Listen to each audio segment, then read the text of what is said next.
Baik, bismillahirrahmanirrahim. Assalamualaikum warahmatullahi wabarakatuh. Perkenalkan, nama saya Aan Himawan Syam, NIM D101211042 dari kelas PWKB.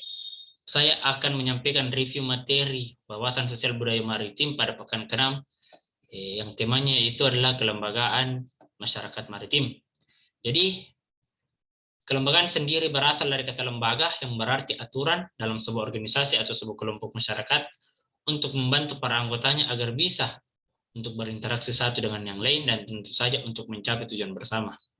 Selain itu, lembaga juga bisa diartikan sebagai aturan-aturan dalam sebuah circle atau kelompok sosial masyarakat yang sangat dipengaruhi oleh beberapa faktor, seperti faktor sosial, faktor ekonomi, serta faktor politik. Kelembagaan adalah suatu hubungan dan tatanan antara anggota masyarakat atau organisasi yang melekat, diwadahi dalam suatu jaringan atau organisasi yang dapat menentukan suatu hubungan antara manusia dengan organisasi, kemudian ditentukan dengan faktor-faktor pembatas dan pengikat berupa norma, kode etik, atau aturan formal dan non-formal untuk bekerja sama mencapai tujuan yang diinginkan.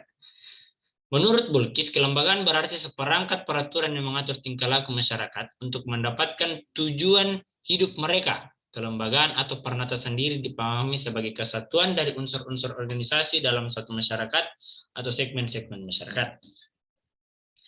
Lembaga ini sendiri terdiri atas dua jenis lembaga, yaitu formal dan non-formal. Untuk lembaga formal bisa diartikan sebagai kumpulan dua orang atau lebih yang mempunyai ikatan atau hubungan kerja yang rasional dan memiliki tujuan yang dicapai bersama, biasanya mempunyai struktur organisasi yang lebih jelas. Contohnya itu seperti PT atau perusahaan terbatas, ada sekolah, kemudian partai politik, badan pemerintah, dan masih banyak lagi lainnya. Nah, biasanya kita sering menjumpai di wilayah perkotaan.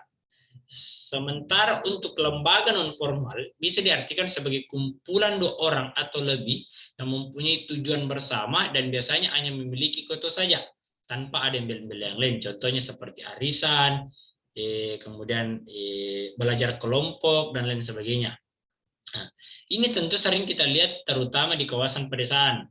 Lembaga formal memiliki struktur yang menjelaskan hubungan otoritas, kekuasaan akuntabilitas, serta tanggung jawab dan cara bagaimana membentuk saluran komunikasi berlangsung. Nah, sedang lembaga formal bersifat terencana, lembaga formal bisa terencana dan lebih awet atau tahan lama karena ditekankan pada aturan sehingga tidak fleksibel. Sementara itu lembaga non formal biasanya sulit menentukan untuk waktu nyata seorang untuk menjadi anggota organisasi. Bahkan tujuan dari organisasi tidak terspesifikasi dengan jelas. Lembaga non formal dapat dialihkan menjadi lembaga formal apabila kegiatan dan hubungan yang terjadi di dalam atau yang dilakukan secara struktur atau memiliki struktur organisasi yang lengkap dan terumuskan. Jadi bisa dibilang karakteristik masyarakat perkotaan itu sangat berbeda dengan karakteristik masyarakat yang ada di lingkungan pedesaan. Untuk masyarakat yang berada di lingkungan perkotaan ini biasanya memiliki sifat yang lebih individual, sedang sangat tertutup atau privasi dan sangat bergantung pada lembaga-lembaga ekonomi dan juga aktivitas-aktivitas ekonomi formal. Nah, dibanding dengan masyarakat di daerah pedesaan yang lebih sering dalam hal paguyuban, bekerja sama, dan gotong royong. Untuk saat ini, setidaknya ada 4 kelembagaan tradisional yang masih bertahan dalam kebanyakan kelompok etnis di dunia, termasuk masyarakat maritim. Yang pertama ada kelembagaan ekonomi atau Economic Institute. Ekonomi kelembagaan atau institusi ekonomi adalah cabang ilmu ekonomi yang mempelajari pengaruh dan peranan institusi formal dan informal terhadap kinerja ekonomi, baik pada tatanan makro maupun pada tatanan mikro. Komponen organisasi produksi. Yang pertama ada ship, kapten, kru, komunitas-komunitas nelayan dan pelayar berbahasa Inggris. Kemudian ada shipper, bermeaning dari Belanda, kemudian ada juragan pandega dari Jawa, kemudian ada tanasi wasanai dari Maluku, ada penggawasawi dari Bugis Makassar, pembagian kerja, status dan peranan. Norma dan aturan ekonomi, yang pertama ada hak dan kewajiban, tata cara berproduksi, distribusi dan komunikasi, kemudian tata cara pengkreditan, aturan bagi hasil, aturan pinjam meminjam dan tolong menolong dalam kelompok, dan kekompakan, kerajinan, kepatuhan, kedisiplinan, loyalitas, kerukunan dan tanggung jawab serta saling mencintai. Pola tindakan atau praktik ekonomi itu berangkat dari pulang dan pulang dari lokasi penangkapan, mengoperasikan berbagai tipe atau jenis alat-alat tangkap, memperbaiki perahu, mesin dan alat produksi, mengolah hasil tangkapan, memasarkan hasil tangkapan, bagi hasil pendapatan, penjatahan, dan konsumsi hasil pendapatan. Selanjutnya keterkaitan kelembagaan ekonomi dengan kelembagaan-kelembagaan yang lainnya. Yang pertama ada kelembagaan atau peranata ekonomi. Kelembagaan ekonomi banyak terarahkan dan dikerahkan dengan peranata kelembagaan lainnya. Jadi tidak bersifat otonom. Kemudian dalam rangka penyediaan anak buah, anggota kelompok direkrut dari kerabat, teman, orang sekampung atau sedesa, dan lain-lain. Itu erat kaitannya dengan kelembagaan kekerabatan. Kemudian diperlukan sistem kepemimpinan, baik itu kepemimpinan tradisional ataupun modern, dalam pengolahan aktivitas atau usaha ekonomi nelayan pada saat pelayaran. Itu sangat erat kaitannya dengan kelembagaan politik. Kemudian yang terakhir, sistem ekonomi, produksi, distribusi, dan konsumen itu dipengaruhi oleh sistem kepercayaan dan keyakinan serta ritual keagamaan. Demikian halnya kepercayaan dan praktik ilmu gaib atau magis ini erat kaitannya dengan kelembagaan, agama, dan magic. Selanjutnya kelembagaan yang kedua ada kelembagaan kekerabatan atau kinship atau domestical institution.